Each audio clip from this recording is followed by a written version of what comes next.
Queridos hermanos, queridas hermanas, ¿cómo están? Dios les bendiga, gusto en saludarles. Los saludo en la paz del Señor Jesucristo.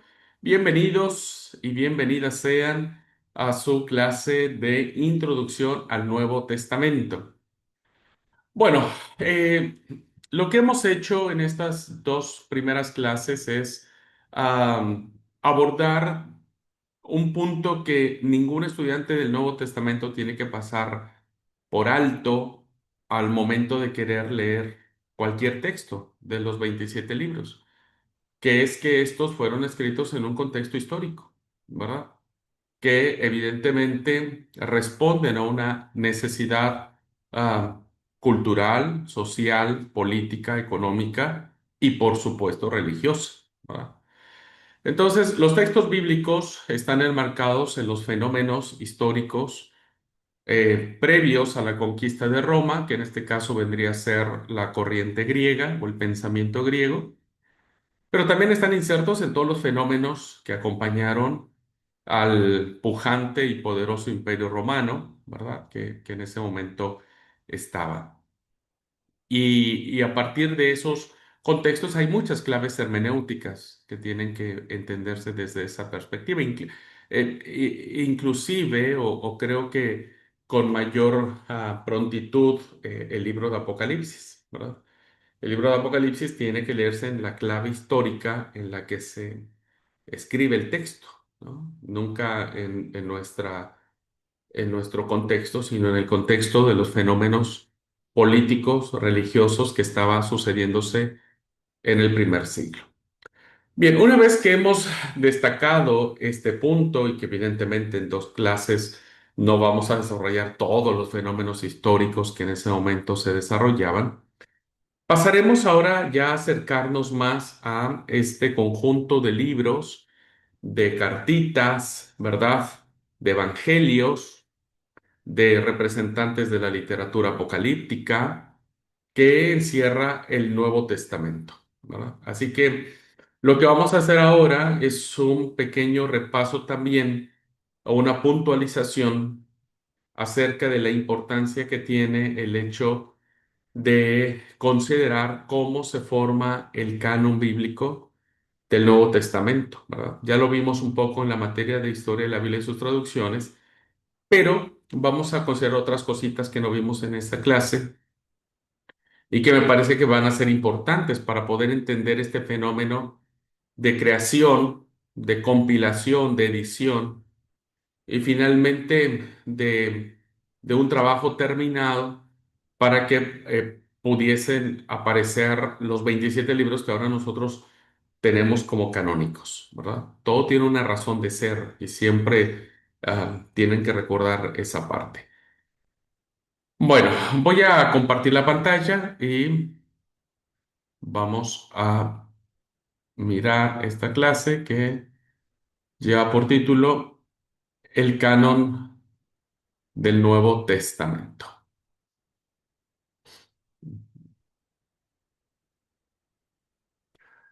Bien, como ustedes recordarán, ya hemos entendido que es canon, ¿verdad? Canon en su significado más primitivo es una regla, ¿no? Algo con que medir. Y cuando hablamos de canon bíblico, pues era básicamente el estándar o la medida, entre comillas, digo, o características que deberían tener los escritos que se suscitaron en el primer siglo y en el segundo siglo, en el tercero, incluso hasta el cuarto siglo, y que la iglesia de alguna manera tenía que discriminar, ¿no? Entre los que eran ah, aceptados, diríamos, o los que eran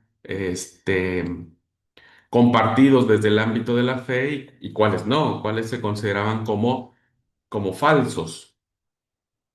Entonces, sabemos que no fue hacia ya a finales del segundo siglo cuando el canon del Nuevo Testamento empezó a consolidarse con mucha mayor fuerza. Hasta el siglo cuarto se reconoce ya la autoridad de los 27 libros que tenemos. Este, todo este este proceso que tuvo la formación de la lista canónica, pareciera darnos la impresión de que fueron la única literatura que se escribió en ese tiempo. Y la verdad es que no. Se escribió mucha literatura durante el primer siglo, segundo siglo, fue un furor en escritura, pero vamos a ver al final de la clase, espero que me dé tiempo a terminar la clase, pero vamos a ver al final de la clase, y si no, en la siguiente clase, evidentemente, cuáles serían algunos de estos ejemplos de literatura apócrifa que se dieron en este tiempo, ¿no? Entonces, ¿por qué los 27 libros que tenemos son canónicos? ¿No? ¿Y por qué no otros? Bueno, lo primero que tenemos que comprender como punto de partida es que el movimiento cristiano, que después se le da el concepto de iglesia, ¿verdad? Es un movimiento que no tiene un canon propio, ¿no? Debemos entender esto. Cuando el Señor Jesucristo muere, no hay iglesia, ¿no es cierto? No hay ningún libro escrito, no hay Nuevo Testamento. Entonces, el movimiento cristiano surge sin tener como referencia eh, el Nuevo Testamento. Nosotros tal vez no lo alcanzamos a comprender porque hoy para cualquier cristiano en su sano juicio entendería que no podríamos caminar como iglesia sin la Biblia, diríamos, ¿no? O sea, no podríamos ser iglesia sin tener un texto sagrado al cual respetar, honrar, conocer, etcétera, etcétera. Así que los cristianos vivieron un tiempo, alrededor de un siglo, sin una escritura, ¿verdad? Es decir, desde el año 30, pensando que fue el año en que el Señor Jesucristo murió, hasta más o menos el 160, cuando el canon empieza a estabilizarse, no a fijarse como tal, pero se empieza a estabilizar, es decir, pasaron más de 100 años y, y las comunidades cristianas vivían y pervivían sin una escritura propia, sin un canon especial, ¿no? No era que dijeran la iglesia de Corinto, bueno, abramos la Biblia en el libro de Hechos de los Apóstoles, por ejemplo, ¿no? Porque todavía no estaba escrito el libro de Hechos de los Apóstoles. O la iglesia, no sé, en Tesalónica, que hubiera dicho, bueno, veamos qué dice el libro del Apocalipsis, porque tampoco estaba escrito el libro del Apocalipsis. Y ninguna iglesia, al inicio, por ejemplo, la iglesia de, de Galacia, ¿no es cierto? O de Filipos, ninguna de ellas dijo, bueno, ¿se acuerdan lo que dijo el Señor Jesucristo respecto de la plática que tuvo con la mujer samaritana? Pues no, porque hasta ese momento no se conocía a la mujer samaritana. Las comunidades, las primeras iglesias que se fundan no conocen a la mujer samaritana, no conocen esa historia, porque esa historia no se ha escrito todavía. Es una historia que muchos años, casi a finales del primer siglo, en el año 100, Juan va a escribir, recién va a escribir el encuentro que Jesús tuvo con la samaritana. Interesante analizar, hermanos, cómo durante muchos años la iglesia vivió y, como dije, pervivió solo o en la tradición oral o en algunas cartas que se tenían, ¿no es cierto? Una comunidad tenía una carta, otra comunidad tenía otra carta. La comunidad marcana tenía solo el Evangelio de Marcos, la comunidad mateana solo tenía el Evangelio de Mateo, etcétera. Pero lo que sí era seguro era que todos tenían el Antiguo Testamento, la escritura de la Biblia de Israel.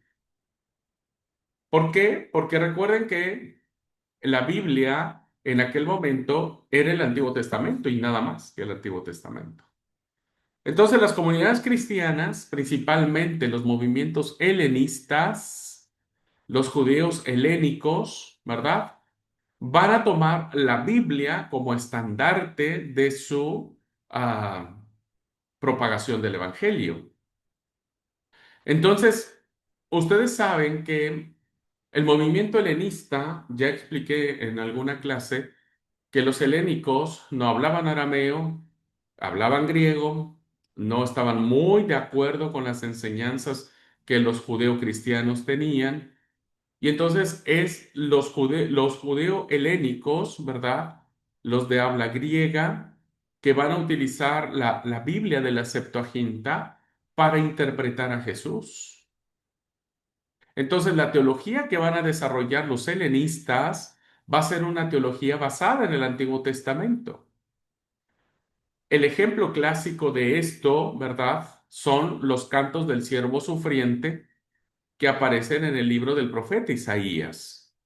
No los voy a complicar con eso, solamente le voy a decir que hay 4 cánticos que aparecen en el libro del profeta Isaías que se le llaman los cánticos del siervo sufriente o el siervo de Yahvé.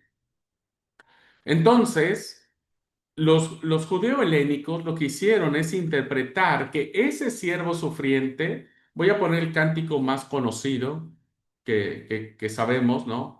Que fue herido por las rebeliones, molido por nuestros pecados, como oveja fue llevado al matadero, este, fue escarnecido, etcétera. ¿Recuerdan ese cántico? Si no mal recuerdo es el 53,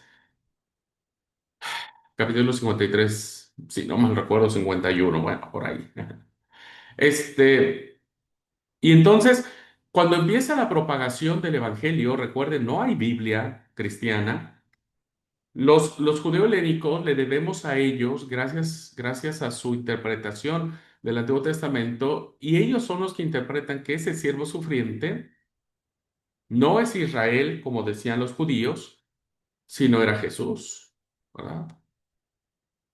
Entonces, hacen un comparativo entre la forma en que el Señor Jesús murió y descubren que ese cántico estaba hablando del Mesías. Entonces, lo empiezan a proclamar de esa manera, ¿verdad? Por eso el movimiento judeo-helénico o los helenistas fue fundamentalísimo para que durante este tiempo que no había escritura pudieran interpretar el Antiguo Testamento. Fíjense, otro ejemplo clásico. ¿Recuerdan la historia de Felipe, verdad? Que se acerca a un carruaje. Es una historia que aparece en el libro de Hechos de los Apóstoles. Se acerca a un carruaje y hay un personaje sui generis, ¿no? Que era un etíope, reino tesorero de la reina de Candace, eh, y era eunuco. ¿Qué estaba leyendo el eunuco? Pues el libro del profeta Isaías. Y Felipe es un helenista, ¿verdad? Felipe no es un judeo cristiano, sino es un judeo helenista. Entonces, durante este tiempo, el movimiento cristiano, ¿verdad? Que después desemboca en una iglesia, va a tomar como propio el Antiguo Testamento, pero con la traducción griega. Pero esto no significaba que el movimiento rechazara la Biblia hebrea. Recuerden, hermanos, que el canon de Palestina o el canon hebreo o la Biblia hebrea estaba escrito en hebreo y en arameo, ¿verdad? Y que de ahí sale la traducción de la Septuaginta. Bueno, entonces vean cómo, queridos alumnos, el cristianismo en sus inicios tuvo que hacer un esfuerzo muy fuerte de reflexión teológica para poder sustentar el evento de Jesús, ¿no? O la persona de Jesús, ¿verdad? Y lo van a hacer todos los escritores bíblicos. Por ejemplo, Mateo para escribir su evangelio va a echar mano del Antiguo Testamento y va a interpretar el Antiguo Testamento para decir que Jesús es mayor que Moisés. Bien, Entonces, como no había una escritura propia o sea, no es que no hubiera producción bíblica. Recuerden que hasta el año 100, pues ya los textos bíblicos se habían escrito, pero no estaban compilados de una manera que hoy, como nosotros decimos, saquen su Biblia y busquen en tal libro. No existía eso, ¿no? Y sobre todo porque los medios de comunicación no permitían que eso sucediera tan fácilmente.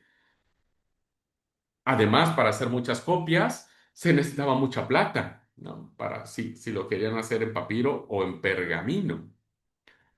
De ahí entonces que fue a partir del año 70 cuando se destruye el templo de Jerusalén,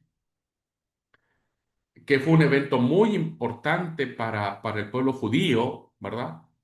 De cepa, como decimos, pues porque recuerdan que el templo era el centro de adoración a Yahvé. Entonces, a medida que crecía su identidad dentro o a partir del judaísmo, pues los cristianos fueron creando o descubriendo sus propias escrituras, lo que más tarde se llamaría el Nuevo Testamento, que añadieron al Antiguo. Así, sin rechazar la anterior, fijaron su propia escritura. Bien, ¿qué significa esto? Bueno, a medida que recuerden que el movimiento cristiano nace dentro del judaísmo, con los judío-cristianos y los judeo-helénicos, ¿verdad? O helenistas. Entonces, muchos de estos judíos en la primera etapa solo predicaban a los judíos, ¿verdad? Solo predicaban a los judíos, ya sea de habla hebrea o aramea más bien, de habla aramea, o ya sea de habla griega. Entonces, evidentemente, el tener como base que en el judaísmo había unas escrituras sagradas. Recuerden que para esas fechas ya los judíos consideraban la Biblia como escrituras sagradas. Desde la época de los macabeos ya se les decía así, libros sagrados. Bueno, los cristianos también sienten la necesidad de descubrir sus propias escrituras, de ir creándolas, ¿no? Ahora, al principio de la formación de las escrituras, no fue con la intención de escribir pensando que algún día eso que estaban escribiendo sería palabra de Dios. Ya lo vimos en la clase de Historia de la Biblia y sus traducciones y les había comentado que muchos de los escritos fueron ocasionales, es decir, se escribieron en ocasión de una circunstancia especial o que vivía una iglesia o que tenía una comunidad o como fuera la situación. Entonces, se van creando estas escrituras de manera ocasional mientras crece la figura de sus autores, ¿verdad?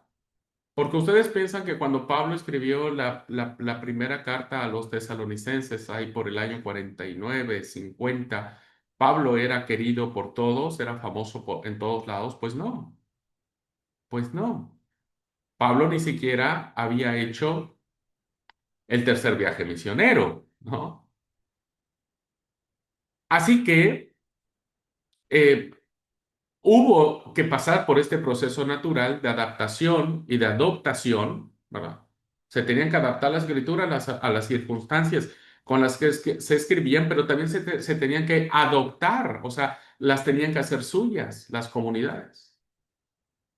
Y entonces le llamarían a este conjunto de libros un Nuevo Testamento, que añaden al Antiguo Testamento. Ahora, ¿por qué un Nuevo Testamento? Miren, podría verse o puede incluso decirse una nueva alianza, porque testamento es igual que alianza, ¿verdad? Las escrituras antiguas se pusieron así, Antiguo Testamento, porque fue el pacto, la alianza, el testamento que firmaron entre Yahvé y el pueblo judío. Ahora hay una nueva alianza porque está firmada por Jesucristo en el Espíritu Santo con la iglesia. Ahora, recuerden que el canon antiguo, el canon hebreo, es un canon cerrado, ¿verdad? Es un canon cerrado. Para el judaísmo ya no existe más palabra de Dios, ya no hay más escritura sagrada.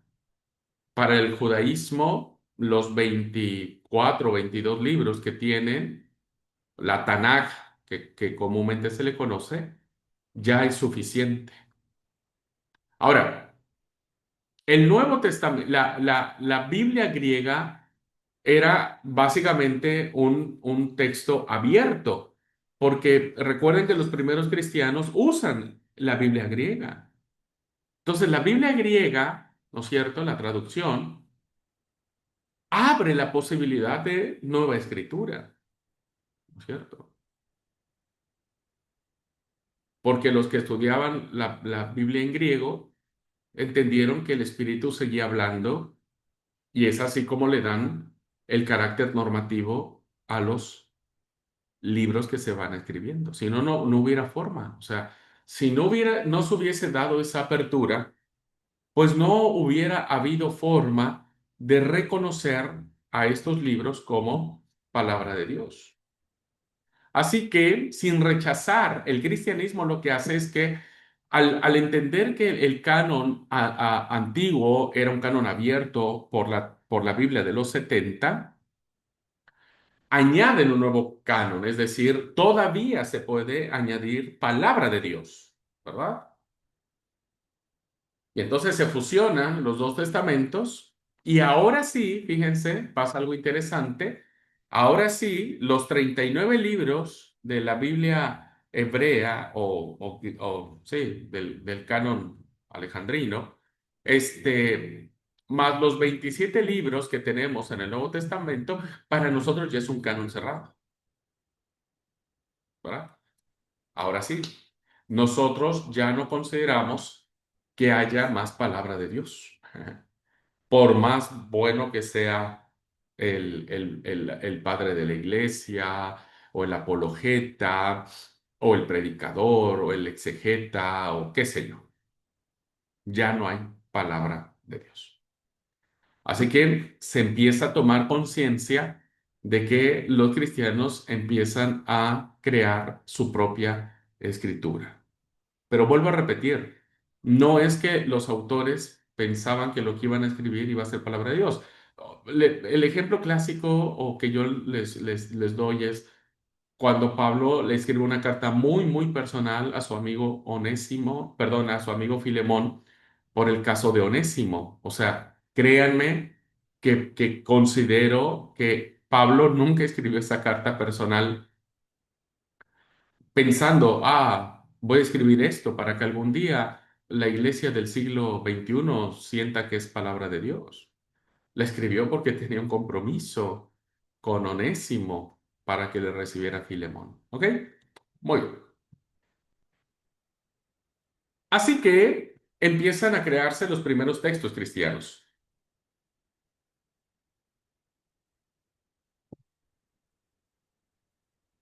Y déjenme decirles que este proceso es maravilloso, es un proceso sorprendente. Entiendo que es un proceso guiado por el Espíritu Santo, pero es un proceso asombroso, ¿no? La verdad que los que nos dedicamos a esto, irlo pensando, irlo desarrollando en la mente, la verdad que se convierte en algo asombroso, ¿no? Por decirlo menos, increíble. ¿Cómo se da este proceso? Bien, en primer lugar, debemos decir que los primeros textos se fueron recopilando, porque eran textos aislados, ¿no es cierto? Eran textos que se iban escribiendo en distintas partes. Algunos se escribieron en Siria, algunos se escribieron probablemente muy cerca de Jerusalén, algunos se escribieron en el Asia Menor, etcétera. O sea, eh, no es que se escribieron todos juntos. Y entonces, ¿qué sucedía?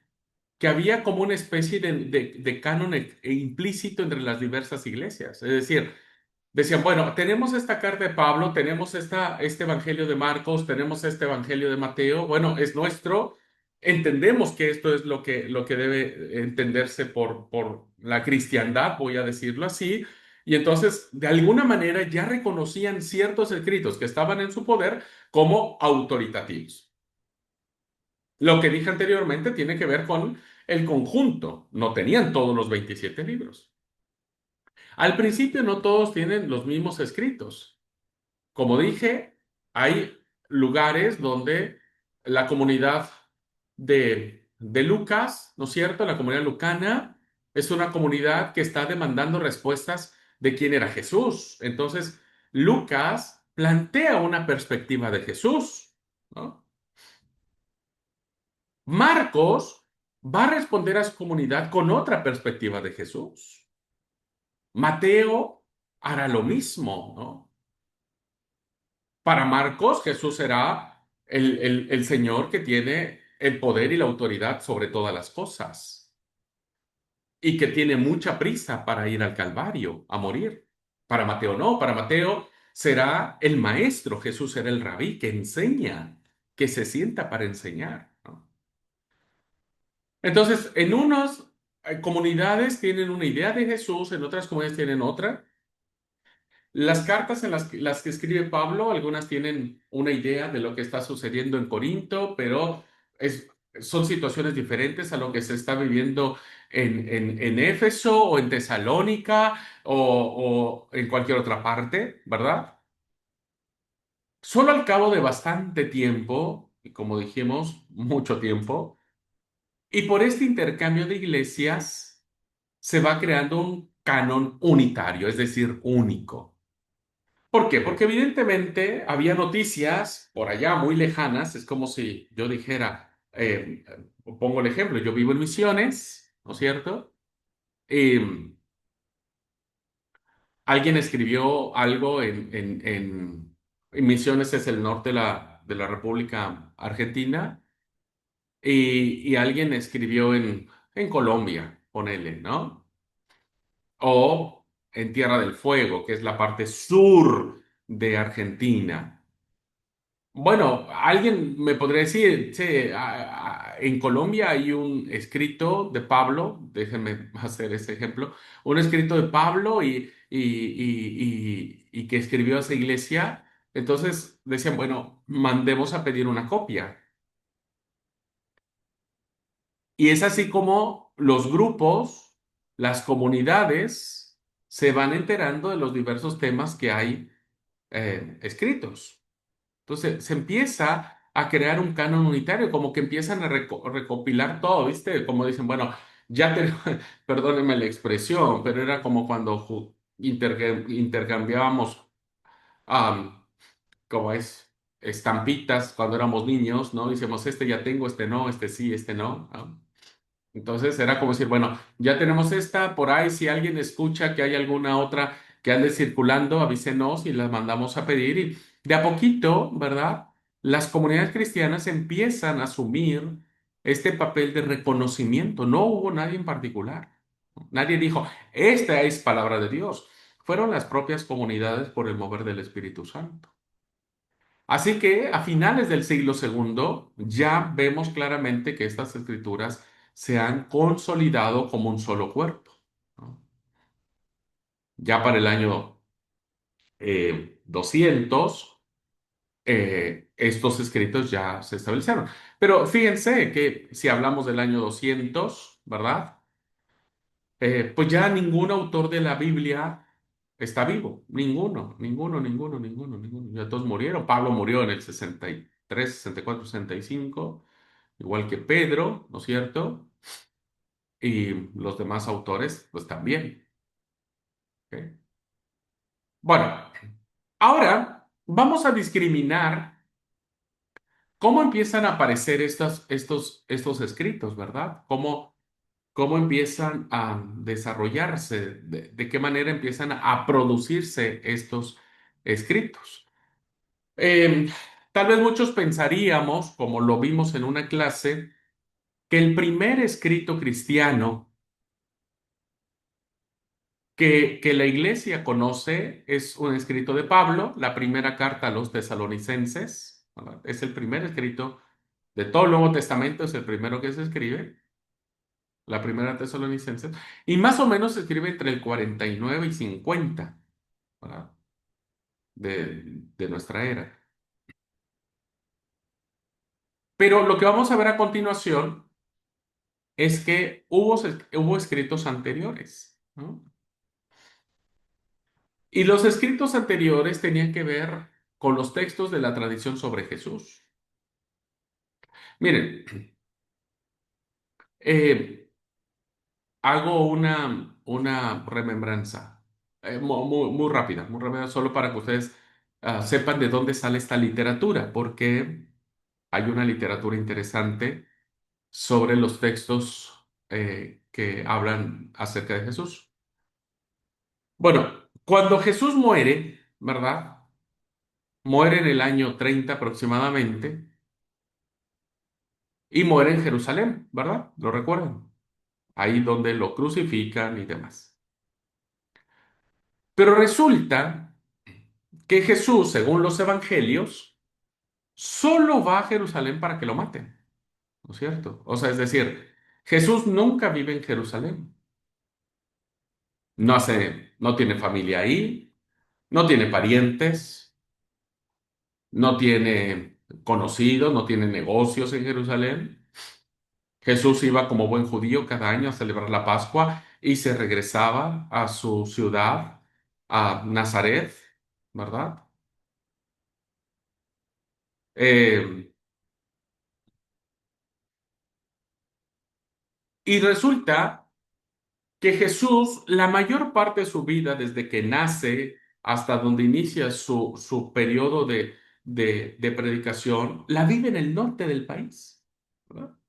Siempre el norte es más bendecido de cualquier país. Bueno, la vive en el norte del país, donde está la región de Galilea.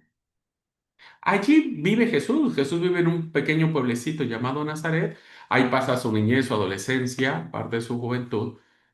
Y después, cuando empieza su ministerio, su predicación, él va a vivir a Cafarnaúm. Y Cafarnaúm, que es un pueblito costero, es decir, que está cerca del mar de Galilea, será el lugar donde Jesús tendrá su familia, tendrá sus amigos, sus vecinos, sus conocidos, sus seguidores, ¿verdad? Es decir, Jesús se va a mover en esa área geográfica, no en Jerusalén, ¿recuerdan? No en Jerusalén, ni en Samaria, evidentemente, sino en el norte, que es la Galilea. Allí Jesús va a hablar muchas cosas y va a decir muchas cosas. Es como si alguien que vivió aquí en El Dorado, que se hizo famoso aquí en El Dorado y demás, muere en Buenos Aires, por ejemplo, ¿no es cierto?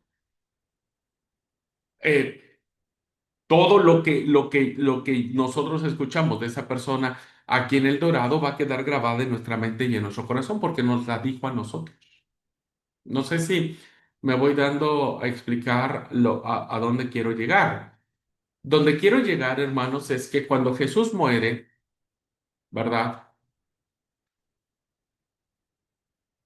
Nadie de la gente de Galilea viene con Jesús a acompañarlo en su muerte. Es decir, todos sus parientes, sus amigos, sus conocidos, toda la gente a la que sanó, a la que escuchó decir sus palabras, sus parábolas, no lo acompañaron a Jerusalén para el evento de su muerte. Entonces, cuando ellos se enteran que Jesús muere, ¿no es cierto? Ellos no le dan una importancia a la muerte del Señor, sino le van a dar importancia a sus palabras.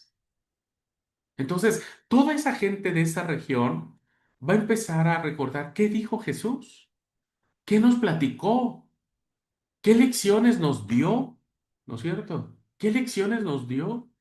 ¿Cuáles fueron las parábolas que pronunciaba mientras paseaba por las aldeas y los pueblos? Entonces, habrá una tradición, queridos hermanos, del norte de Galilea, del norte de Judea llamado Galilea, que tendrá que ver con estos textos.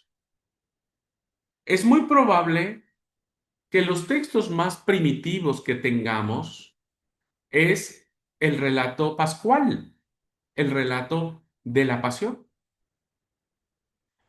¿Por qué creemos, hermanos, que circuló un documento, ¿no es cierto? Un documento que hablaba acerca de este relato, de este hecho de la pasión, porque los cuatro evangelistas hablan al respecto. Los cuatro evangelios terminan sus narraciones con la muerte, la crucifixión, la muerte y la resurrección de Jesús, el evento pascual. A eso se le llama el evento de la pasión o de la Pascua, el evento pascual.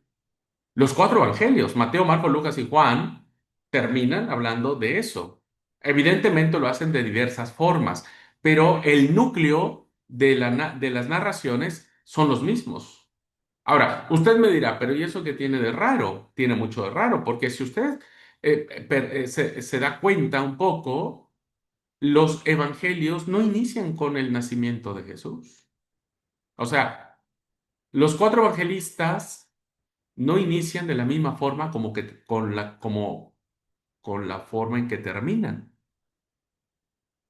Los únicos dos que nos hablan sobre los relatos de la infancia o del nacimiento de Jesús es Mateo y Lucas. Y lo escriben de manera totalmente diferente. Ni siquiera coinciden en lo absoluto en cómo nació Jesús. En lo absoluto, no coinciden. Entonces, esto da pie que cuando los autores de los evangelios escriben su evangelio, pues hay una forma de decir, hay un documento que habla sobre la Pascua. Entonces lo toma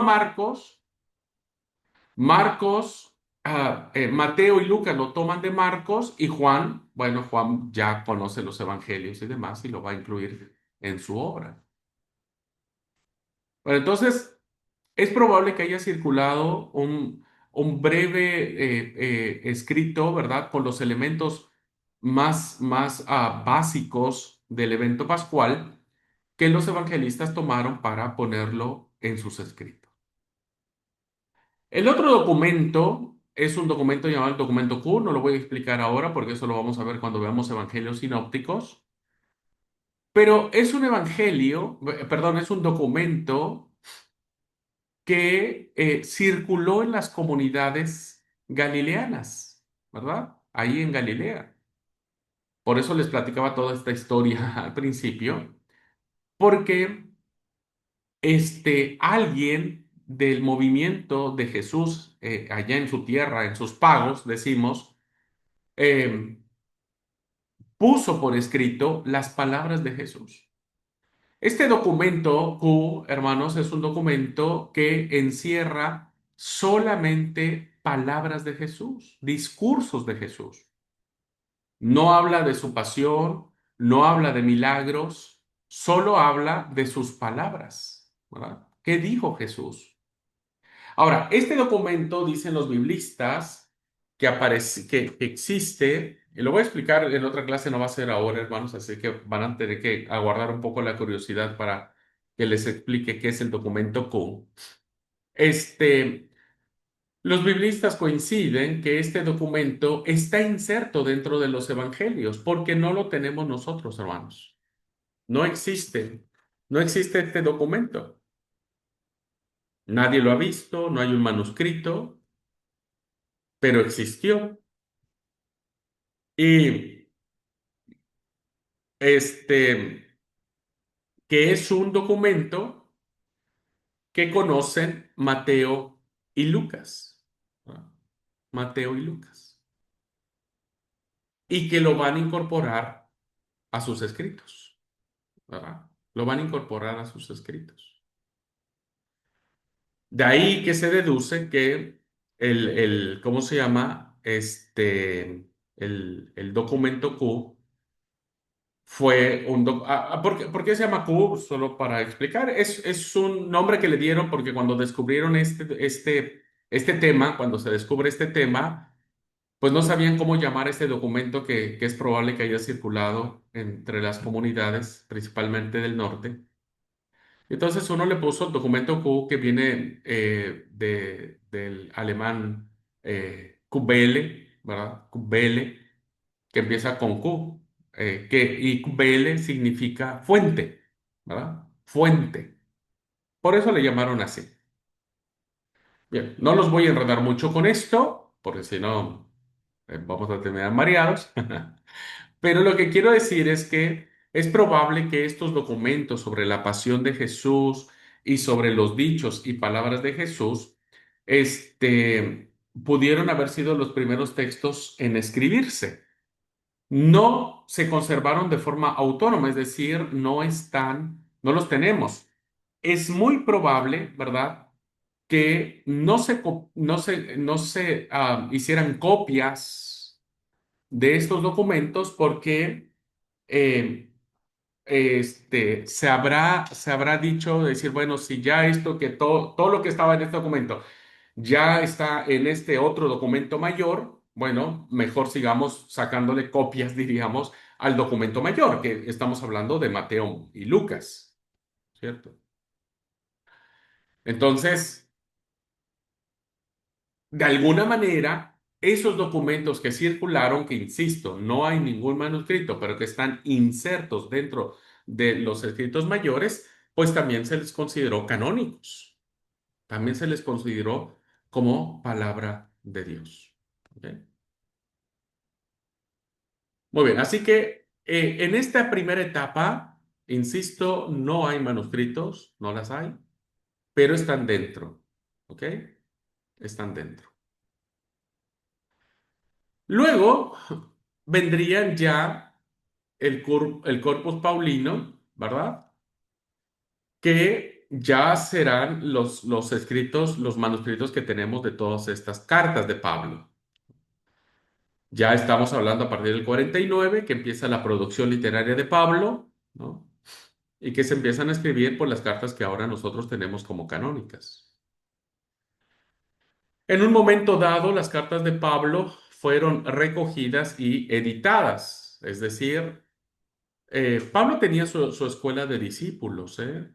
O sea, cuando Pablo muere, no muere Pablo. O sea, sí muere Pablo, pero no mueren sus ideas. Son recogidas por sus discípulos, ¿no?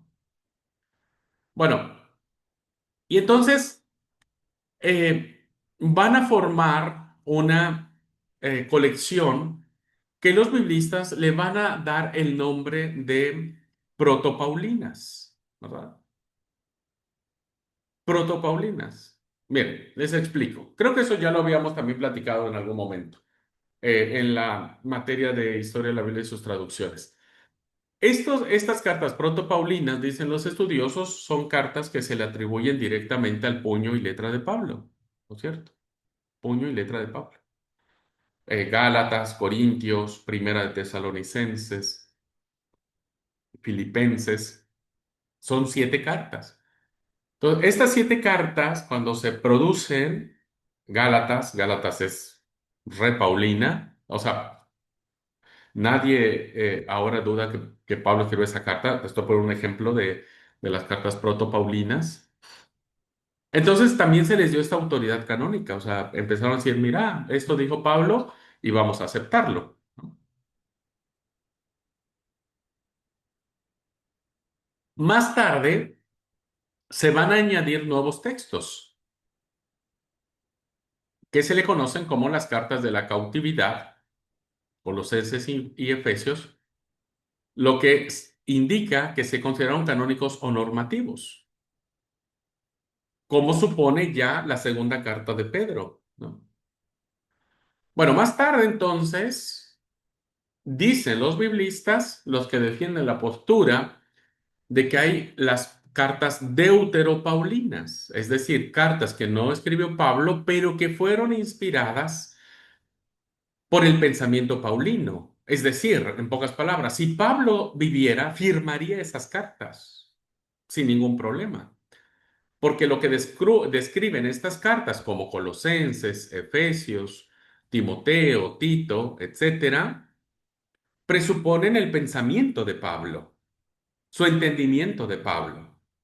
Así que las 13 cartas que nosotros tenemos de Pablo, ¿no es cierto? Las 13 cartas que tenemos de Pablo, sean escritas por él las 13 cartas, o sean protopaulinas o deuteropaulinas, La iglesia les dio el valor, les dio la autoridad, ¿verdad? De ser palabra de Dios. Cuando nosotros leemos en la segunda carta de Pedro, dice, bueno, nuestro queridísimo, fíjense lo que dice, ya años después se escribe la carta de Pedro. Algunos datan la carta de Pedro a finales del primer siglo, otros casi a principios del siglo segundo. Bueno, para esas fechas, si consideramos que la segunda carta de Pedro se escribió para finales del primer siglo, bueno, fíjense ustedes que ya para esas fechas las cartas de Pablo eran autoritativas, porque segunda de Pedro dice, este, eh, como ustedes saben, nuestro querido hermano Pablo, nuestro amado hermano Pablo, ha escrito cosas difíciles de entender, ¿no? Que muchos han querido torcer, como lo hacen con las escrituras. Esta expresión de hacerlo con las escrituras eleva, porque recuerden que en ese momento las únicas escrituras sagradas era el Antiguo Testamento. Entonces, colocar las cartas paulinas al nivel de esta apreciación de sagradas, ¿no es cierto?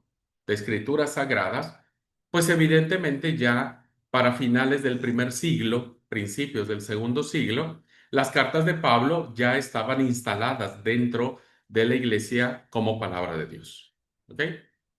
Entonces, se reconocen las cartas de Romanos, Corintios, ¿no? Primera y segunda de Corintios, Gálatas, Efesios, Filipenses, Colosenses, Tesalonicenses, Timoteo, Tito, Filemón. Son las cartas que van a robustecer de manera escrita el pensamiento de Pablo, que insisto, es un pensamiento que si bien es cierto teológico, Romanos es un tratado teológico, este, eh, lo que va a pasar es que son cartas ocasionales. Recuerden, se escribieron en ocasión de alguna necesidad que se tenía.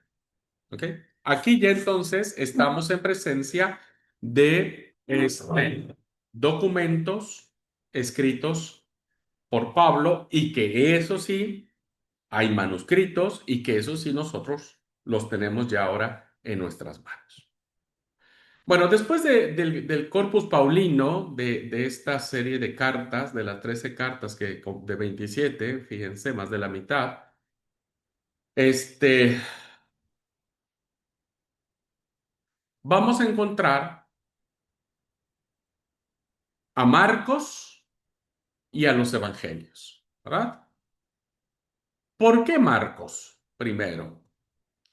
Bueno, porque quizás fue el primer texto reconocido como autoridad normativa en algunas iglesias. Y nos estamos refiriendo al Evangelio de Marcos, ¿verdad? Los biblistas reconocen que es el primer evangelio que se escribe, ¿no? Pero acuérdense, estamos hablando casi del año ya 70 más o menos, ¿no? Finales del 60, 70 por ahí, en que se escribe el Evangelio de Marcos. Ujú. Entonces, Marcos va a iniciar su evangelio. Si ustedes leen el capítulo 1, versículo 1, dice, principio del evangelio de Jesucristo, Hijo de Dios. Así comienza el evangelio de Marcos. Marcos entonces va a inaugurar el género evangelio. ¿Ok? Va a ser el primero en considerar este término como importante. Y será un evangelio, ¿no es cierto?, que tratará de resaltar la figura de Jesús en su forma teológica, desde una perspectiva histórica, eso sí, una base histórica, pero que evidentemente tendrá una narrativa teológica. Ahora, sabemos entonces ahora por los estudios bíblicos que tanto Mateo como Lucas van a tomar como base canónica para sus respectivos textos al Evangelio de Marcos. Es decir, Marcos empieza a circular. Mateo se entera que hay un texto de Marcos y usa Marcos, ¿verdad? Su estructura para plasmar su propio texto. Lucas hará lo mismo, ¿cierto?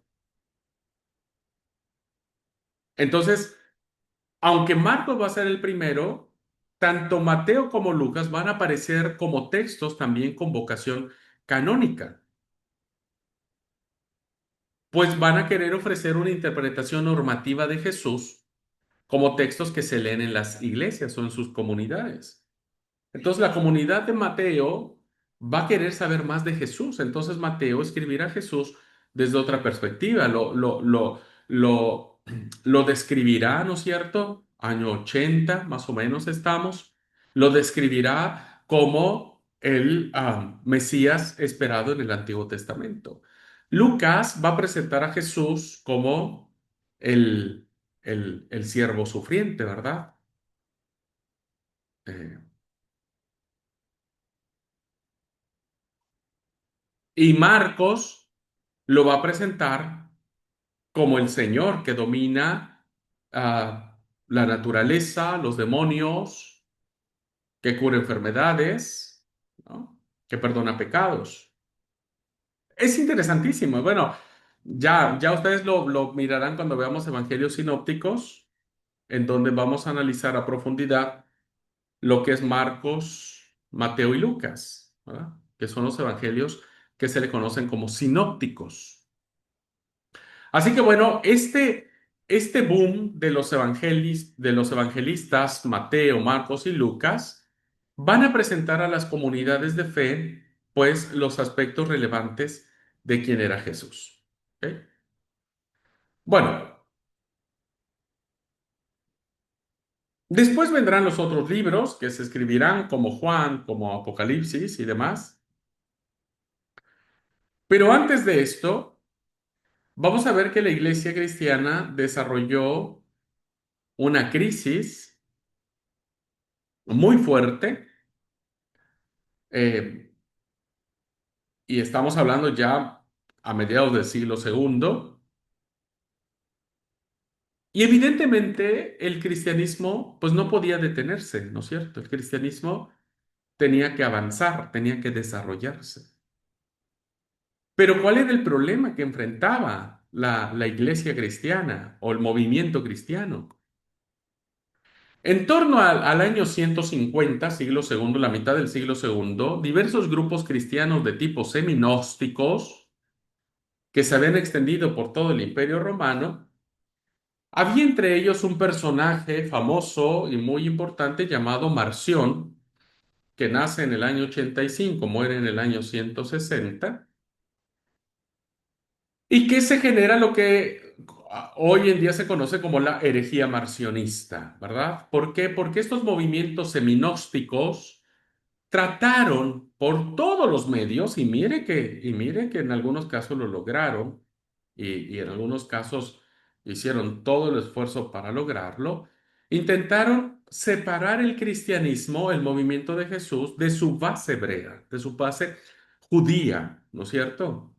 Convirtiéndolo en una religión de experiencia interior y organización intimista. Es decir, el cristianismo tiene que ver con el ser interior, que tiene que ver con el conocimiento, ¿no?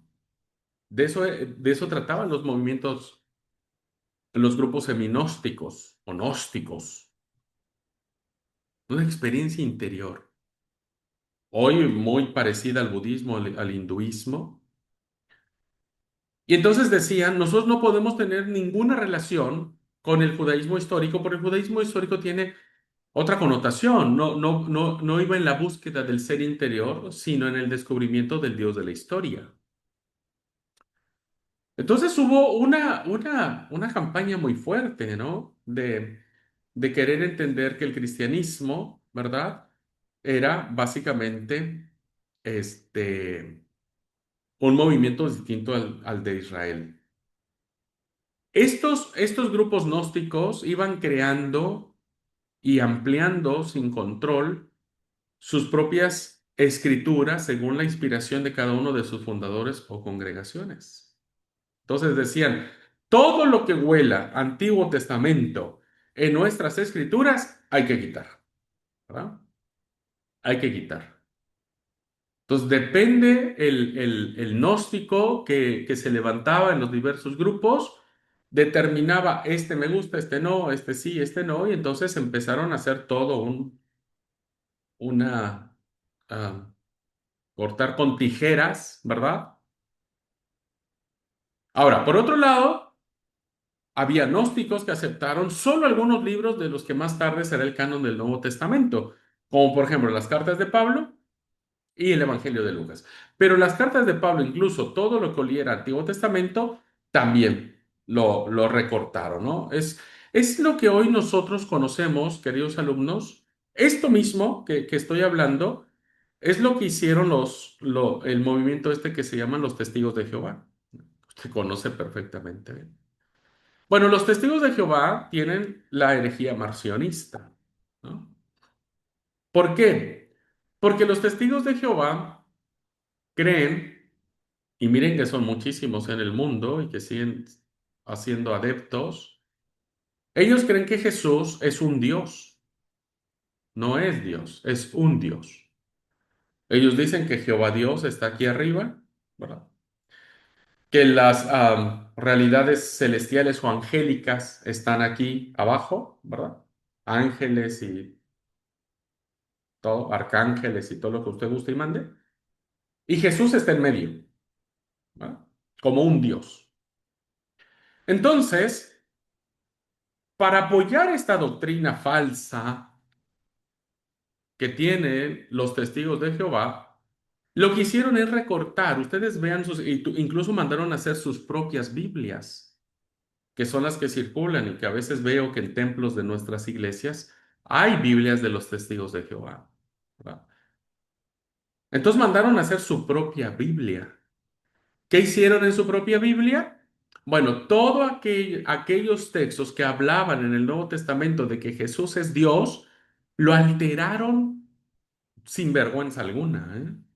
Sin vergüenza alguna. El texto por excelencia para demostrar que Jesús es Dios es Juan 1:1, ¿no? El Evangelio de Juan 1:1. En el principio era el verbo era con Dios y el verbo era Dios. ¿Cómo traducen? Véanlo ustedes en una Biblia cualquiera de los testigos de Jehová, que nunca recomiendo tener una, ¿verdad? Aquí siempre vienen y vienen los testigos y quieren ofrecerme. Yo con mucho respeto les digo, miren, yo no creo en su doctrina porque creo que ustedes tienen una doctrina falsa. Si yo les tomo su literatura, lo único que va a hacer es que yo la voy a tirar a la basura, le digo. Y no es correcto, ¿verdad? No es ser respetuoso, porque bueno, ustedes finalmente están haciendo su tarea. Entonces todo el mundo me agradece, ay, le agradezco la honestidad y demás. Listo. Bueno, ¿cómo traducen Juan 1:1? Y los testigos dicen, en el principio era la palabra y la palabra estaba con Dios y la palabra era un Dios, ¿no? Un Dios. Es decir, uno entre más. O sea, sí le dan a Jesús como decir, bueno, el mejor de los dioses intermedios, pero no es Dios. Fíjense cómo la herejía marcionista sigue. Ni se diga del libro del Mormón, ¿eh? Ni se diga de este movimiento también, de esos dos muchachitos polacos o rubios, ¿no es cierto?, que andan caminando para arriba y para abajo. Yo los veo a veces ya re tarde y los dos caminando, que creo que no usan transporte. Ni se diga el libro del Mormón, todas las alteraciones tan terribles que han hecho. Bueno, eso es lo que pasaba. Hoy, fíjense, queridos hermanos, muchos hermanos nuestros han vuelto testigos de Jehová. Así les digo. Muchos hermanos se han vuelto y se han convertido en testigos de Jehová. Siglo XXI, imagínense que tenemos la Biblia, que tenemos un montón de interpretación, que tenemos un montón de recursos para conocer la verdad. Bueno, hoy la gente, hermanos, no solo nuestros, sino de otras denominaciones, los ven en el movimiento o mormón o de los testigos de Jehová. Entonces, fíjense cómo, si hoy es un problema para nosotros, solo que nosotros no lo vislumbramos con tanta fuerza, porque bueno, hoy la iglesia cristiana es mucho más grande, pero en el primer siglo o segundo siglo fue un gran problema. Hay muchos que de plano, muchos gnósticos que de plano rechazaron todo el Antiguo Testamento, porque decían que el Antiguo Testamento era una literatura que mostraba a un Dios violento, sangriento, cruel, que se vengaba de las personas, que mandaba plagas, que mandaba diluvios, ¿no? Etcétera. Entonces, creían que el Dios de Israel era muy contrario al Dios de Jesús, ¿no? Porque Jesús viene a predicar un Dios, dicen ellos, un Dios diferente.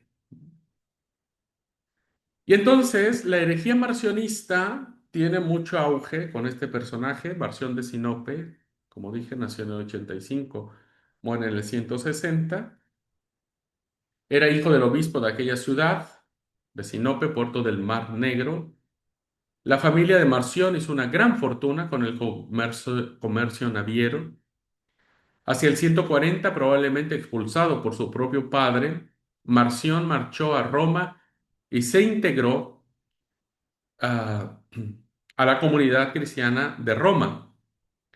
Pero sus ideas suscitaron allí graves sospechas hasta el punto que en el año 144 fue expulsado o excomulgado. Marción entonces constituye su propia iglesia, lo típico, ¿vieron? Hoy hay tantas iglesias porque siempre sale alguien que no está de acuerdo y va y funda su propia iglesia. Y escribió una sola obra que se llamó Antítesis, que se ha perdido, no se tiene copia de ellas. Respecto a la Biblia, en esta obra, Marción negaba la identificación del Dios de Israel con el Padre predicado por Jesús, por lo que eliminaba el Antiguo Testamento de su Biblia y mutilaba ampliamente el Nuevo Testamento, ¿no? Entonces, era un gran problema esto, ¿no es cierto? El hecho de pensar que había un hombre que empezó a discriminar las escrituras y dijo, bueno, esta sí, esta no. ¿Recuerdan el canon? Canon es una regla, es decir, si no pasa la medida, se descarta. Bueno, eso fue lo que hizo Marción y puso en aprietos a la iglesia, ¿no es cierto? Puso en apuros porque, bueno, decían, ajá, ¿y nosotros qué hacemos? ¿Cuál sí, cuál no? ¿A cuál le damos valor? ¿A cuál no le damos valor? Entonces, ah, esta acción marcionista trajo grandes consecuencias que finalmente la iglesia tuvo que reaccionar, ¿verdad? La iglesia tuvo que reaccionar y entonces tomó tres medidas muy significantes, tres medidas que evidentemente sostuvieron la idea que hasta hoy nosotros seguimos sosteniendo. Primera, aceptó de manera total y absoluta la canonicidad del Antiguo Testamento y lo toma como propio. Acepta las Escrituras antiguas. En contra de lo que tendían a separar al Dios judío, que era violento, imperfecto, esos gnósticos que decían que ese Dios no les gustaba, las iglesias defendieron la unidad de Dios, porque Dios sigue siendo el mismo, ¿no? El mismo tanto en el Antiguo Testamento como en el Nuevo Testamento. No hay dos dioses. No hay dos dioses, hablando de Dios Padre, ¿no? De Yahvé, no lo hay solo uno. Entonces, las iglesias cristianas consideraron este hecho y dijeron, bueno, por supuesto que aceptamos el canon del Antiguo Testamento como escrituras sagradas, como palabra de Dios. Y con eso cerraron cualquier posibilidad de que alguien se tentara a decir, no, yo no creo en Malaquías, no creo en Cantar de los Cantares, no me gusta Job, etcétera, etcétera, o Génesis. Entonces, con esta medida pararon esta situación. La segunda medida es que va a destacar su propia independencia, es decir, pues, ok, aceptamos las escrituras antiguas, pero nosotros tenemos también nuestras escrituras cristianas, porque recuerden que las escrituras antiguas eran judías. Entonces, añaden textos propios, lo que conocemos en el Nuevo Testamento, y los obispos, en especial de las grandes iglesias, como la iglesia de Éfeso y de Roma, introducen en su canon algunos escritos nuevos que se leían en la iglesia pensando que estaban vinculadas a la tradición de los apóstoles. Que este va a ser un requisito para aceptar los libros que tuvieran un acercamiento o eh, una paternidad literaria vinculada a los apóstoles. Entonces, la mayoría de los textos están vinculados a ellos, ¿no? Mateo se cree que fue el discípulo de Jesús, Marcos, discípulo de Pedro, ¿no? Lucas, discípulo de Pablo, Juan, el apóstol Juan, Pablo, bueno, el apóstol de los gentiles, Santiago, el hermano de Jesús, Pedro como tal, Judas, ¿no? Otro discípulo. No, pero perdón, Judas es hermano de Jesús, hermano carnal de Jesús, tanto Santiago como Judas, y Apocalipsis que se le atribuye a Juan y la teología de Juan, ¿no? Primera, segunda y tercera de Juan. Entonces, todos los textos que tenemos del Nuevo Testamento están ligados a los apóstoles. Así que la iglesia dijo, nosotros también tenemos nuestro propio texto que la iglesia ha ido reconociendo como texto vinculado a gente muy cercana al Señor. Y la tercera medida es que va a ratificar el episcopado, ¿verdad? Es decir, hay que poner líderes, líderes que no solo pastoreen la iglesia, no solo la organicen, sino la defiendan. Entonces, el episcopado o lo que tiene que ver con la ordenación de los liderazgos, ¿verdad?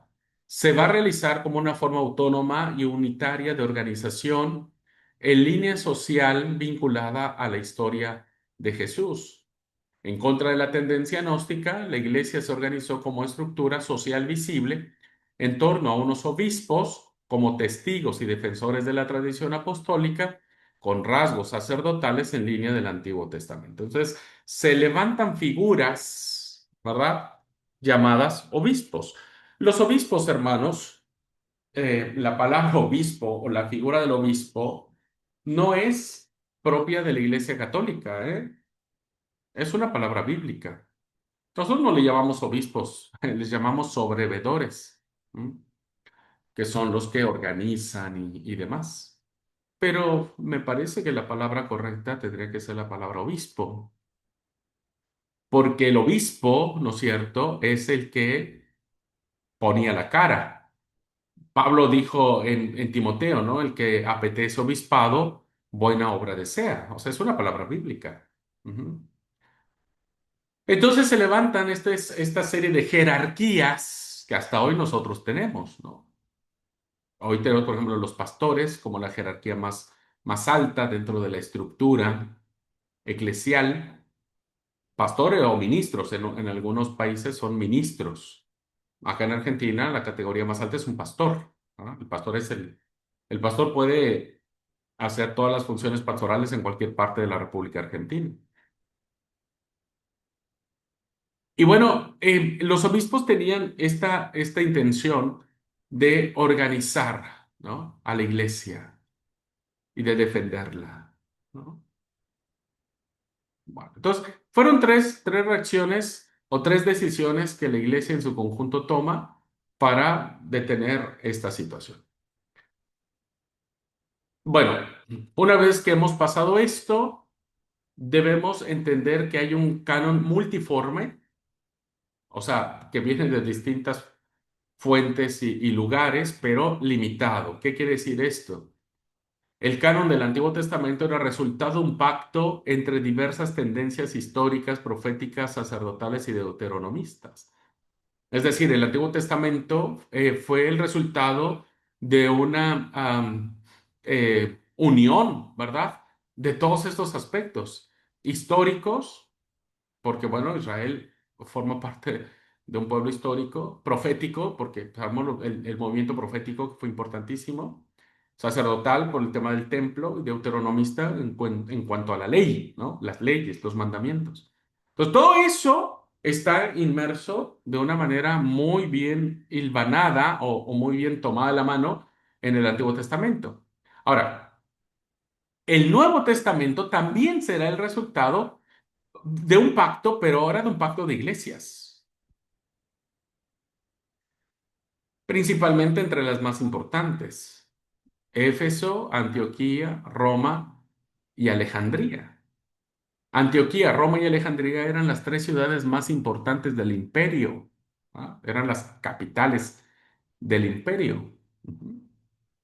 Entonces habrá un pacto de iglesias, porque en cada iglesia habrá de hacerse un movimiento cristiano. O sea, no hay un presidente de todos ellos. La Iglesia Católica dice que había un papa. No, no, no había papas. No, no, olvídese de eso. El papado inicia hasta el siglo cuarto. Así que acá no hay, ¿no? No hay, no está la Iglesia Católica Apostólica Romana acá, ¿eh? Olvídese de eso. Entonces, aquí había un pacto de iglesias de tendencias cristianas que había que ponerse de acuerdo. Pero pues que no era tan fácil, porque bueno, pasa como en todo, hermanos, pasa como en todo, ¿no? A veces las iglesias más grandes y más fuertes quieren imponer las cosas a las iglesias más pequeñas. Bueno, si hoy pasa, imagínense lo que sucedía en el primer siglo. Así que este nuevo pacto de iglesias en cuanto a la comprensión de los textos bíblicos, en cuanto, o sea, ya todos tienen el texto, diríamos. Insisto, está estabilizado, no está fijado todavía, tardarán otros añitos más para que finalmente el canon quede inamovible, pero será un texto que acompañará una interpretación. Entonces, cada iglesia o cada comunidad con sus obispos hará eso. Entonces, había momentos en donde los obispos se reunían entre ellos y reunían a las iglesias que tenían a su lugar y hacían mini concilios entre ellos, como para decir, che, yo no entiendo esto. ¿Vos cómo lo entendés? O yo lo entiendo de esta forma. Che, vamos a juntarnos, vamos a discutirlo y saquemos una conclusión, ¿no? Después los concilios se fueron haciendo mucho más grandes, mucho más grandes, mucho más grandes, donde ya se juntaban mucho más iglesias y muchos más obispos. Bueno, es lo mismo que hacemos hoy cuando hay un concilio en la iglesia, nos juntamos para decir cómo interpretamos esto. Se presenta un tema, se debate, se dice, bueno, creemos que la mayoría dice que debe entenderse así. Bueno, era así como se manejaba en estos siglos. Entonces, lo que sucede en este pacto de iglesias, ¿verdad? Lo primero que hay es un diálogo entre ellas. La unidad que brota de Jesús y que refleja los textos del Nuevo Testamento no es la de un imperio como el romano ni la de una ley nacional fija, sino la del diálogo y comunión entre las diversas comunidades que se saben vinculadas desde un mismo Jesús. Habría que dialogar, habría que platicar. Habría que cada una presentar su postura. Y esto fue lo que sostuvo a la iglesia durante muchos años, hasta hoy. Por eso creo que todos los líderes de la iglesia se empeñan porque la iglesia esté unida y no esté dividida, ¿no es cierto? Los seguidores de Pablo no quisieron imponer su visión sobre todos los cristianos, porque bueno, acuérdense, había línea más helenista, más gentil como la línea de Pablo. O sea, había esa posibilidad, ¿no? Vuelvo a repetir, hoy se mira, muchos quieren imponer sus propias ideas. Entonces, en aquel tiempo, la línea paulina no quiso imponer su teología, sino que reconocieron la validez de otras iglesias o de otros movimientos cristianos, en este caso representado por los dos grupos que ya les había dicho, ¿no? El grupo de Pedro, el grupo de Santiago. Ujú. Bueno, este es un tema aparte que nos llevaría toda una cursada sobre estos movimientos, tanto Petrino, el movimiento del hermano de Jesús, más judaico, ¿verdad? El de Pedro es ya, Pedro se separó de la iglesia de Jerusalén después de su conversión en la casa de Cornelio o del evento de Cornelio. Pero no se abría tanto Pedro, ¿no? O sea, Pedro había aceptado ya que los judíos, perdón, que los gentiles no debían circuncidarse, pero le costaba mucho abrirse. En la línea de Pablo no, que venía más de una línea helénica, decía, aceptemos a todos, ¿no? Aceptemos a todos. Así que estas formas de diálogo son importantísimas. Hoy mismo, ¿no es cierto? Tenemos diálogos con otras iglesias que tienen nuestro nombre, diríamos, que guardan el sábado. pero que tienen compresiones distintas de temas diversos. Y la única manera que tenemos de poder entendernos es hablando, ¿no? Comunicándonos. Bueno, eso fue lindo en la iglesia primitiva, la unidad del diálogo de las iglesias. Otra cosa que fortaleció el tema de los diálogos es que tampoco los respectivos lectores de las comunidades marcana, mateana, lucana o juanina impusieron un tipo cerrado de visión de Jesús sobre el conjunto de las comunidades, sino que intercambiaron sus evangelios. Es decir, Lucas no dijo, bueno, yo voy a escribir el evangelio más verdadero, ¿no es cierto? El de Marcos no sirve, el de Mateo no sirve y demás. O Juan, que se escribió el último, dijo, bueno, no le hagan caso ni a Mateo, ni a Marcos, ni a Lucas, porque estaban re mal. Este, Créanme a mí que voy a escribir el verdadero evangelio. No, no existió eso.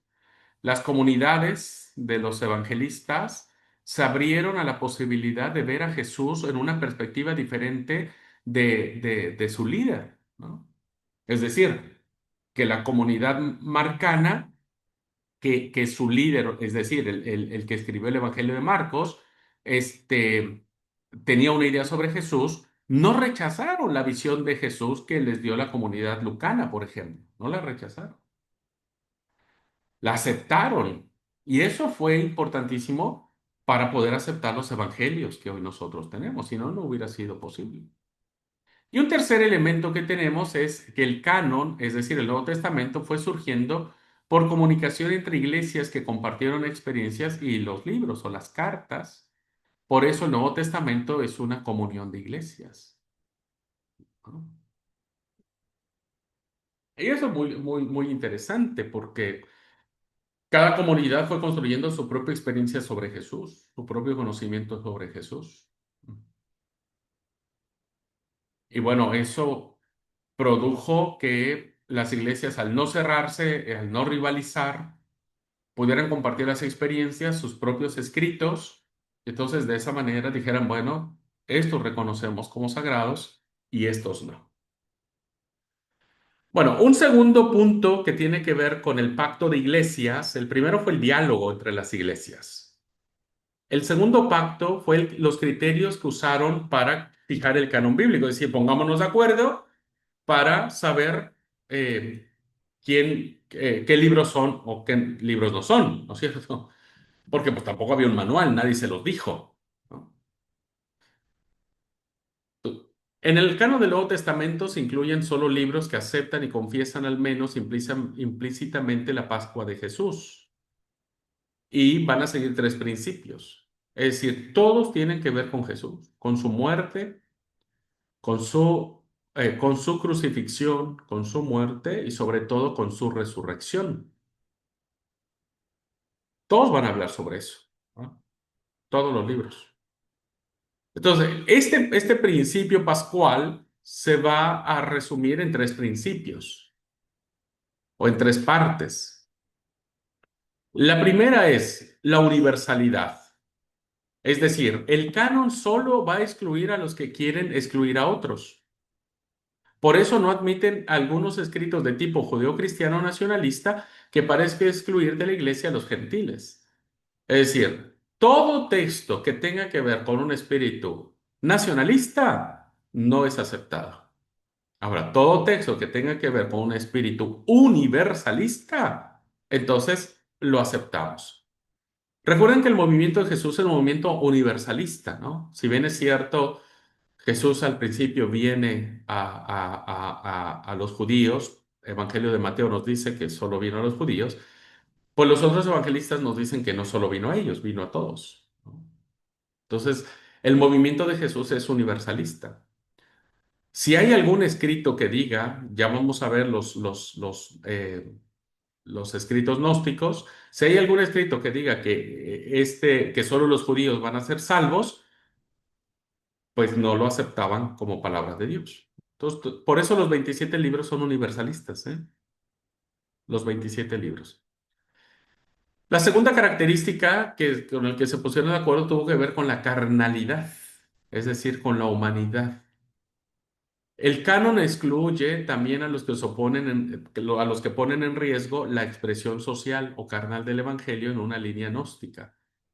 De esta forma evitó la espiritualización del cristianismo. ¿Qué pasaba? Que el gnosticismo, ¿verdad?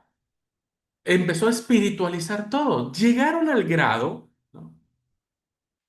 Dentro de la comunidad cristiana, llegaron al grado de decir que Jesús nunca tuvo un cuerpo humano, no tuvo carne, que Jesús era un tipo o fantasma o espíritu o apariencia, tenía una apariencia de persona, pero no era persona.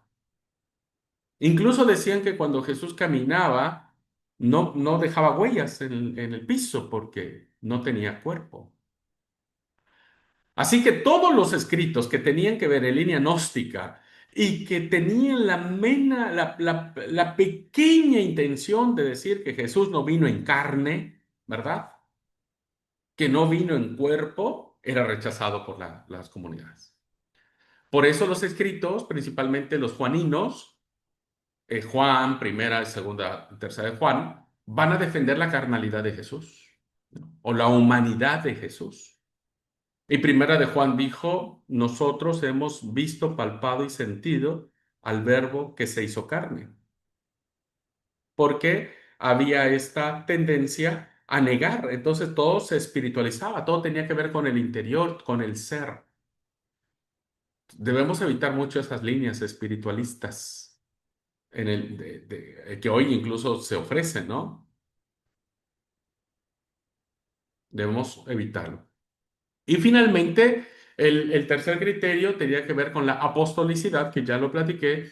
Solo se han aceptado en el canon aquellos escritos que tienen o se cree que tuvieron una vinculación con los apóstoles de Jesús, es decir, con el inicio de la iglesia. Entonces, ya expliqué Mateo, Lucas, Juan, etcétera, y parece ser que fue un criterio probable de canonización porque eran textos que se daba cuenta de que fueron escritos por los apóstoles. Muy bien, pues hasta aquí, queridos hermanos, estaría la clase porque estamos en hora y voy a dejar para la siguiente clase, para no correr, pues si no me tardaría un poco, decirles a ustedes algunos ejemplos de textos gnósticos, ¿no? ¿Cuáles fueron estos textos gnósticos que la iglesia cuando las tuvo en la mano dijo no, con base en estos criterios que acabamos de ver? Dijeron no, estos no, estos no. Entonces, insisto, para no dejar la clase a medio, voy a dejarlo para el final, que serían los textos, los evangelios y textos apócrifos. Vamos a ver, por ejemplo, el Evangelio de Pedro, el Evangelio de los Hebreos, el protoevangelio de Santiago, el Evangelio de Tomás, el de Felipe, el de María Magdalena, que serán los ejemplos que vamos a mirar la próxima clase para que ustedes vean a dónde estuvo este hilo fino que tuvo la iglesia para eh, discriminarlos y decir, no, este no es palabra de Dios. ¿Sí? Así que eso lo voy a dejar para la próxima clase. Dani, adelante, por favor, amigo. Pues mi hermano, me quedan varias dudas, pero bueno, Adelante, quizás amigo. la Vos, primera. metele ficha. La primera es, o sea, esas divisiones de pensamiento vienen desde el inicio, ¿no? O sea, cuando me habla de las comunidades que cada uno hablaba de Jesús o veía a Jesús desde diferente punto de vista, ¿no? Y pues pienso que desde ahí como que se ve esas divisiones que de pronto hasta habían replicado en en la iglesia, ¿no? En general.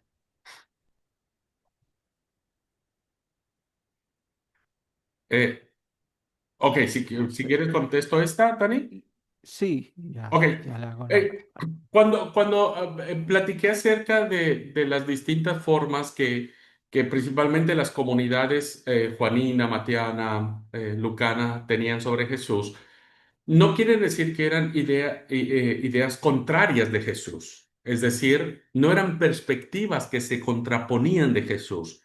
No es que Marcos nos va a presentar un Jesús que va a ser diferente al Jesús de Lucas, por ejemplo, ¿no? Entonces, digamos, bueno, Marcos tenía su Jesús, Lucas tenía su Jesús, Mateo tenía su Jesús, entonces, como que cada uno tenía su Jesús, ¿viste? Y que eso pudiese haber provocado que cada comunidad tuviera su propia idea o perspectiva de lo que era el Señor y que pudiera colocarse hoy en lo que nosotros pensaríamos como, bueno, cada uno cree lo que quiere creer e interpreta a Jesús como quiere interpretar.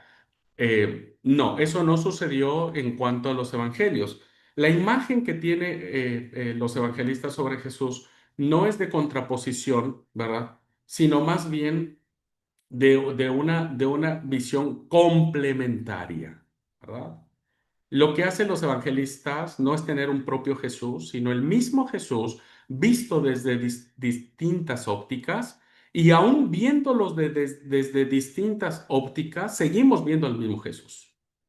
Entonces, por eso es que aceptaron estas comunidades estos escritos, porque si hubieran detectado que hablaban de un Jesús diferente o que hubiera alguna intención de decir, bueno, el Jesús que predicó Marcos no sirve, eh, te puedo asegurar que no estarían dentro del canon bíblico. La palabra sinóptico, que es el nombre que se le da a estos tres evangelios, Mateo, Marcos y Lucas, porque se escriben más o menos en un periodo de tiempos, un lapso de tiempo cercano, diríamos, porque Juan se escribe hasta finales del siglo primero. Se le llama evangelios sinópticos porque la palabra sinóptico tiene que ver mirar a tres perspectivas en un mismo lente y ver la misma imagen.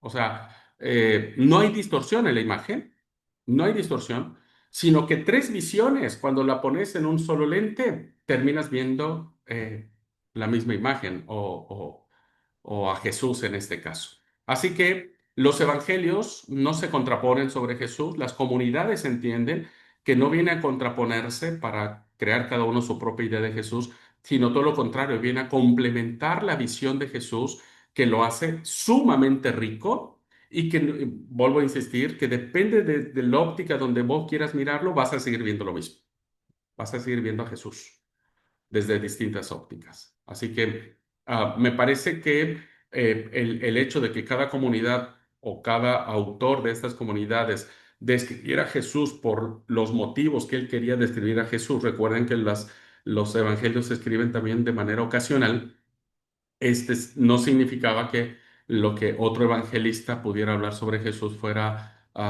contrario, sino complementario. No sé si entendí bien la pregunta, Sí, Dani, sí, sí, y mi si hermano. la Sí, respuesta sí, fue sí. también correcta. Sí, sí, la respuesta.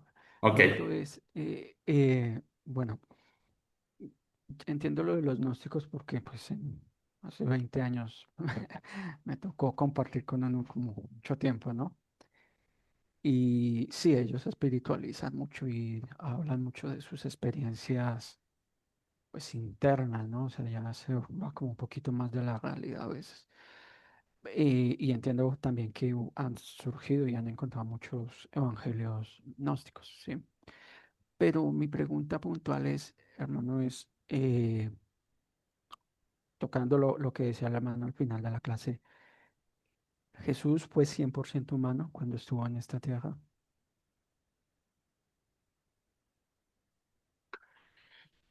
Bueno, mira, este fue un debate muy grande que dio paso a los famosos concilios, ¿no es cierto? Iniciando con el concilio de Nicea, ya mucho tiempo después. Porque finalmente, por esta apreciación gnóstica, ¿no es cierto?, que negaba la humanidad o la carnalidad de Jesús, se empezaron a dar los grandes debates. Hasta ahora, tenemos los grandes debates cristológicos sobre la divinidad y la humanidad de Jesús.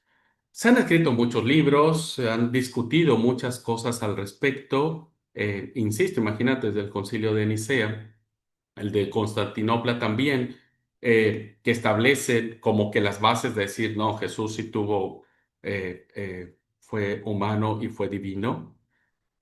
Lo que te quiero decir, amigo, es que es muy difícil poder tener una respuesta clara acerca de la humanidad y la divinidad de Jesús y explicarle en palabras humanas cómo se dio esta unión de estas dos naturalezas. Este, nos costaría trabajo entenderlo como hasta ahora, por eso digo que los debates que existen hasta hoy, lo único que hacen es demostrar que no hemos podido, entenderlo, porque pues no hay palabras para poder describir ni racionalmente e incluso ni espiritualmente esta realidad divina y humana de Jesús en su plenitud. Lo que te quiero decir es que en mi estudio que hago del Nuevo Testamento, las comunidades cristianas al inicio no les preocupó eso, o sea, no fue problema eso. Eh, no fue un dato o una situación que los pusiera en alerta, ¿no? Esto ya viene a darse a finales del primer siglo con acercamiento con las filosofías griegas, pero lo que te quiero decir es que, ¿por qué no le dieron importancia los primeros años de Jesús al respecto? Porque creo firmemente que la iglesia estaba convencida del Jesús histórico, o sea, de que Jesús sí existió. Eso nunca fue puesto en duda porque nunca ibas a engañar a un judío con una mentira, ¿no? Y nunca vemos a un judío reprochándole a un cristiano diciéndole, no, vos me predicas a Jesús, pero si Jesús nunca existió, ¿no es cierto? No, no encontrás eso. Entonces, eso nos da la certeza de que Jesús fue histórico. Y cuando hablamos del Jesús histórico, pues hablamos del Jesús de carne y hueso. Ahora, descubrir la totalidad del Jesús humano es imposible, amigo. No, no deberíamos, no podríamos ni deberíamos de meternos en ese detalle, porque hay tantas cosas que hoy podríamos hablar de la humanidad de cualquier persona y sería tan complejo como tratar de entendernos a nosotros mismos, ¿no? Entonces, yo creo que Jesús existió, creo que fue histórico, creo que los relatos bíblicos lo soportan o lo sustentan. Este, ¿Fue humano? Sí, por supuesto que fue humano, porque si no, insisto, la fe cristiana no podría fundarse en una mentira o diciendo que Jesús no existió, como hoy hay un teólogo famoso llamado Bullman que actualmente ha mencionado, y hay muchos seguidores al respecto, que dice que Jesús fue un mito, es decir, que las comunidades cristianas se inventaron a Jesús, ¿verdad? Como que hubo un evento por ahí que dijeron, che, vamos a juntarnos y hacer algo, y sí, pero ¿y en qué nos reunimos? Y bueno, vamos a inventar una historia de un hombre que fue tal y que fue Dios y que hizo Jesús. Y bueno, actualmente está en el mundo académico esta postura de que la historia de Jesús fue un mito, que no existió realmente.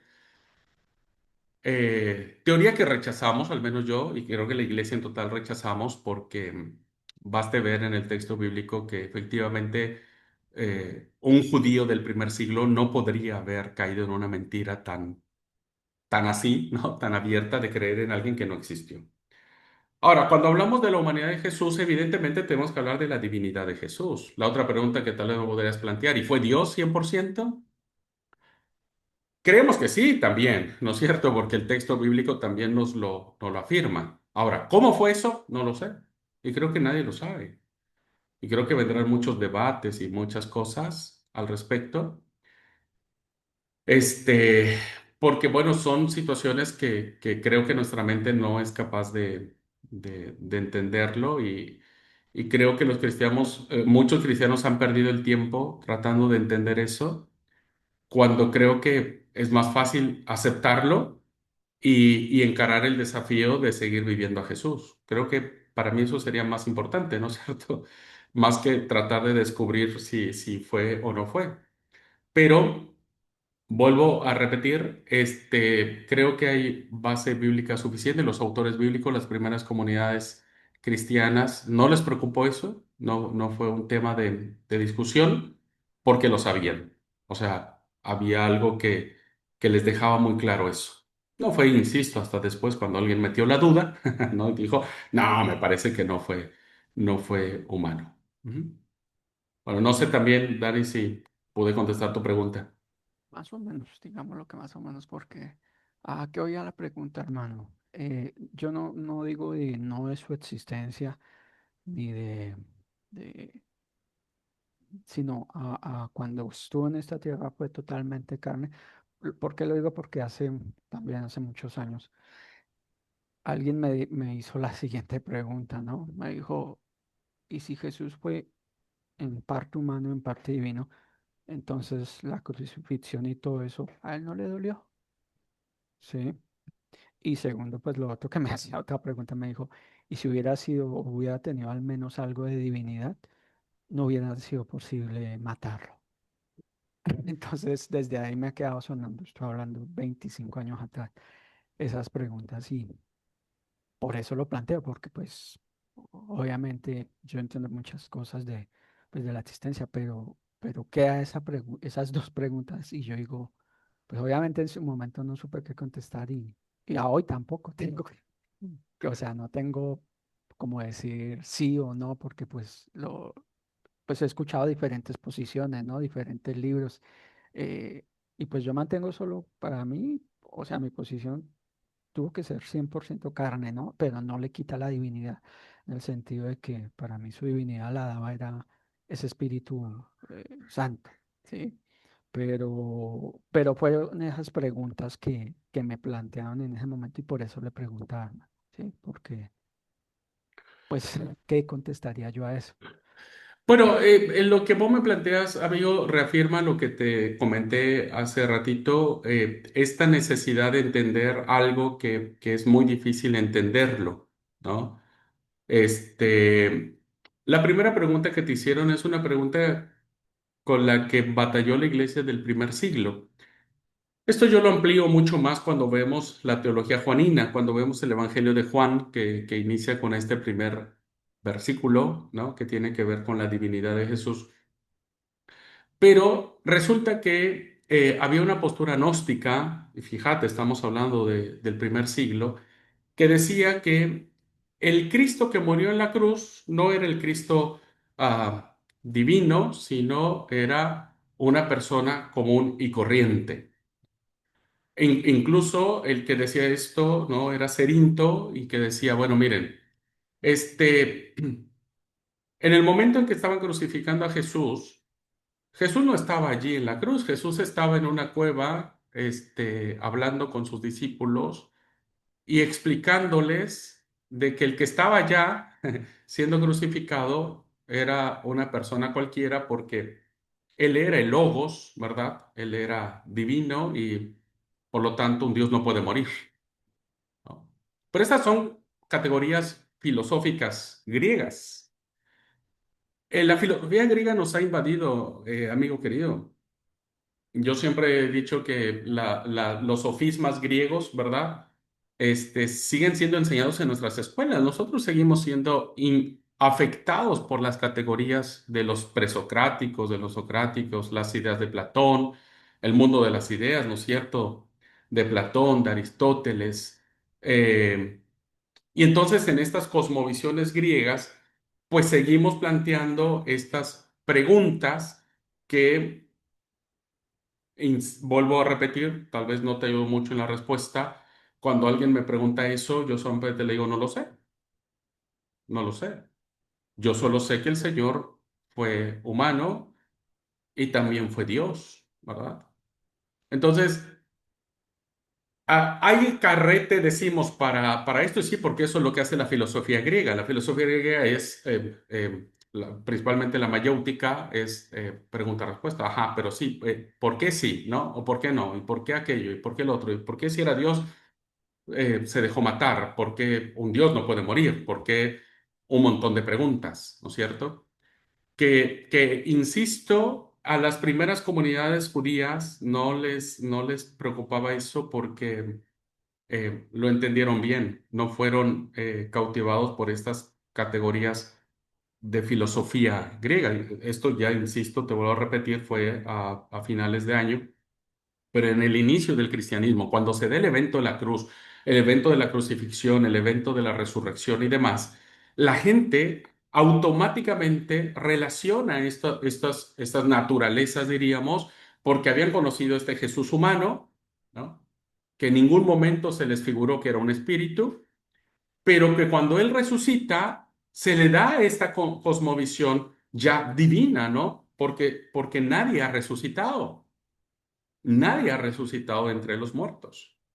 Entonces, la iglesia cristiana funda su mensaje en eso y baste mirar el himno cristológico más antiguo que tenemos, que se remonta a esos años. Olvídate de este debate que estamos teniendo ahora. El himno cristológico que está en la carta a los filipenses es un himno que nos habla acerca de qué entendían estas primeras comunidades cristianas y que no había ninguna duda. Porque el canto que está en Filipenses no es un canto de Pablo. Pablo no escribió ese canto. Fue un canto que él le enseñan las comunidades cristianas y dice, y fue hecho hombre, pero exaltado a los cielos como Dios y Señor. Se despojó a sí mismo y tomando forma de siervo, en forma de hombre, ¿no? Fue obediente y fue llevado a la muerte y muerte de cruz, y Dios le dio un nombre que es sobre todo nombre para que en el nombre de Jesús vemos las naturalezas allí. Y este es un canto cristológico de una fuerte convicción de las primeras comunidades cristianas en donde no entraban estos sofismas griegos. Entonces, vuelvo a repetirte, dentro de estas preguntas filosóficas no tendría respuesta a menos de seguir en la diatriba de la respuesta-pregunta, pregunta-respuesta, pero yo me aferro, o mi cosmovisión es qué entendieron las primeras comunidades cristianas respecto de Jesús. Y para mí no tenían duda alguna. Sabían que Jesús fue hombre porque vivieron con él, porque lo sabían, porque era su hermano, porque era su amigo, porque era su hijo, porque era su maestro, ¿no? Pero cuando resucita, pues evidentemente este, este concepto de divinidad se hace mucho más fuerte. Bueno, hasta ahí podría decirte, hermano, y lamento tal vez que no te ayude mucho también en tus preguntas y qué respuestas dar. Pero bueno, en esos casos yo soy muy honesto y digo, no sé, no sé. Vale, hermano, no, no, igual, pues con lo que me dices del pasaje, creo que ahí está todavía. eh, y pues yo lo entiendo, sí, o sea, lo que dices de la parte después de su resurrección, obviamente manifiesta su divinidad, ¿no? Y muchas cosas. Y ah, me es claro, hermano, sí. Y pues obviamente lo que dices sí son discusiones, pero son preguntas que pues en algún punto de la historia me hicieron y, pues realmente no supe qué contestar, pero sí me quedó la inquietud, ¿no? Pero gracias, hermano. Muchas No, gracias. no, de nada, Dani. Son válidas las preguntas y está bueno, o sea, buenísimo, me encanta, pero sí, a veces uno no tiene tantas respuestas, pero yo esto lo amplío más, no lo amplío ahora por muchas cosas, pero yo lo amplío más cuando veamos la teología juanina, porque Juan es el que se enfrenta con esto, ¿me entendés? Se enfrenta con esto, entonces ahí lo detallo más, explico mucho más el himno cristológico de Pablo a los Filipenses, la confesión de la Pascua que aparece en primera a los Corintios, el testimonio de Pablo en Gálatas, que es un testimonio de primera mano. Explico también lo que es el primer credo de la iglesia primitiva, que aparece en la primera carta a los Corintios también, que dice, yo les doy lo que asimismo recibí, etcétera, y les explico todos esos pasajes en función de decir cuál era la postura de la iglesia primitiva en cuanto a este tema. Así que bueno, tenedme paciencia y cuando lleguemos a teología juanina, ahí lo platicamos. Bueno, gracias, amigo. Gracias, gracias. Dios te bendiga. Bueno, Dios los bendiga. Gracias por el aguante. La verdad que es linda las preguntas y creo que todos aprendemos de ello. Así que feliz de la vida por eso y nos vemos Dios mediante mañana. ¿Me parece? Que tengan linda tarde. Bendiciones y chao para todos.